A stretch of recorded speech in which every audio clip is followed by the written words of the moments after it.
et ses venants. Après avoir démontré à la lumière de la parole de Dieu, et dans Philippiens chapitre 2 du verset 5 au verset 11, et dans beaucoup d'autres passages où il est confirmé clairement, démontré clairement que Jésus-Christ est le grand Dieu de se manifester en chair, il est donc important de comprendre que Jésus-Christ était 100% Dieu, et il est devenu 100% homme. Tel que c'est écrit dans Philippiens chapitre 2 du verset 5 au verset 11, c'est clairement démontré là-bas. Amen. Nous avons fait toute une vidéo là-dessus. Et aussi, donc vous comprenez donc que dans certaines occasions, Jésus parlait et agissait en tant que Dieu.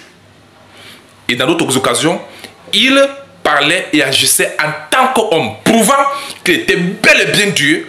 Il était aussi devenu bel et bien homme, avec des preuves bibliques à l'appui. Prenons une déclaration du Seigneur Jésus, examinons cette déclaration. Et dans cette déclaration, nous allons voir le côté divin de Dieu qui se manifeste et le côté humain de Dieu qui se manifeste en la personne de Jésus. Amen. C'est parti. N'oublions pas, dans Hébreux 1, verset 3, Jésus-Christ est l'empreinte de la personne de Dieu. Il est l'empreinte de sa personne. Ah oui. Alors nous prenons Jean chapitre 5, verset 30. Jésus-Christ déclare, il dit: je ne puis rien faire de moi-même. Ça, c'est le côté humain. Parce qu'en réalité, quand on est un homme, on ne peut rien faire de nous-mêmes. C'est Dieu qui donne la force de faire ce qui rend gloire à Dieu. La force vient de l'esprit. En réalité, l'homme ne peut... le côté humain, la chair ne peut rien. Il suffit même que ton esprit quitte de son corps. Le corps ne peut plus rien faire. Le corps ne peut rien. Donc, toutes les actions du corps et même le langage du corps, tout cela vient de l'esprit, de l'âme de la personne. Est-ce que c'est clair? Quand il dit que je ne peux rien faire de moi-même, il part du côté humain, il part du côté corps, parce que justement le corps ne peut rien de lui-même, rien du tout. Voyez-vous? Et c'est le même Jésus qui dit: selon que j'entends, je juge. N'est-ce pas Dieu qui est le seul souverain juge qui juge l'humanité? Il dit: je juge. Je juge comment? Tu as dit que tu ne peux rien faire, non? De toi-même. Mais tu dis que je juge. Pas que homme, mais il dit je juge. Ça, c'est le côté divin qui est en train de parler. Parce que Dieu le juste juge. Et il continue, il dit: et mon jugement est juste. Il ne dit même pas que le jugement du Père, il dit son jugement. Donc il se réclame la paternité du jugement. C'est lui qui juge. Il dit mon jugement est juste. Waouh! Waouh! Ça, c'est le côté divin qui est en train de parler. N'oublions pas dans Jean 14, quand les disciples avaient posé la question, montre-nous le Père, ça nous suffit. Il a révélé le côté divin. Il dit: il y a si longtemps que je suis avec vous. Celui qui m'a vu a vu le Père. Ça, c'est le côté divin qui est en train de parler.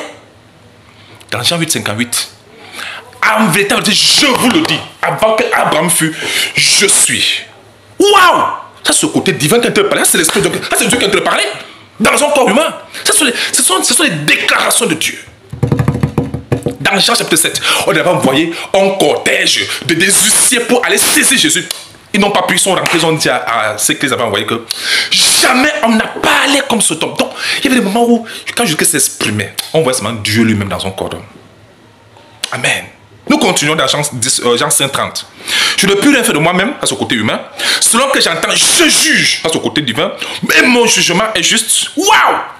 Côté divin, il dit: parce que je ne cherche pas ma volonté, à ce côté humain, mais la volonté de celui qui m'a envoyé. Qui l'a envoyé? C'est Dieu. Où est ce Dieu-là? C'est vrai qu'il vit au ciel, mais il est aussi en lui. Voyez-vous? Celui qui l'a envoyé, c'est Dieu. Est-ce que vous savez donc que l'Éternel là, l'Éternel Dieu là a envoyé l'Éternel Dieu dans Zacharie chapitre 2, du verset 8 au verset 11. C'est écrit là-bas que l'Éternel a envoyé l'Éternel. Il dit que et vous saurez que l'Éternel m'a envoyé. C'est l'Éternel qui parle. Il dit que et vous saurez que l'Éternel m'a envoyé. Donc l'Éternel envoie l'Éternel. Dans Hébreux 1, le verset 9. 8 et 9. Dieu lui-même appelle le Fils Dieu avec grand D. Oh Dieu! Et au verset 9, il dit: Dieu, ton Dieu t'a oint. Tout ça c'est écrit avec grand D. Finalement, il y a combien de Dieu? C'est un seul Dieu. De le côté esprit ou le côté physique. Donc quand je dis que je ne peux rien faire de moi-même, sur le côté humain, je dis que ça n'a pas marché sur la chair. Vous comprenez? n'est pas marcher sur la chair. Vous comprenez? Il dit, et mon jugement, je juge. Ça, c'est le côté divin qui a été de parler. Il dit, je ne cherche pas ma volonté. Ça, c'est le côté humain qui parle. Mais la volonté de celui qui va parler de l'esprit qui est en lui-même, qui est toujours lui-même. Tout ça, c'est pour dire que c'est Dieu qui est l'esprit de Dieu qui vit en Christ. C'est lui qui coordonnait toutes les actions de Christ et les déclarations de Christ. Quand il fallait révéler le côté divin. Amen. Mais le côté humain, par exemple, Jésus avait soif. Il dormait. Il était même mort. On l'a crucifié. On l'a enseveli. Est-ce qu'on a enseveli Christ? Est-ce qu'on a enseveli Dieu? Non.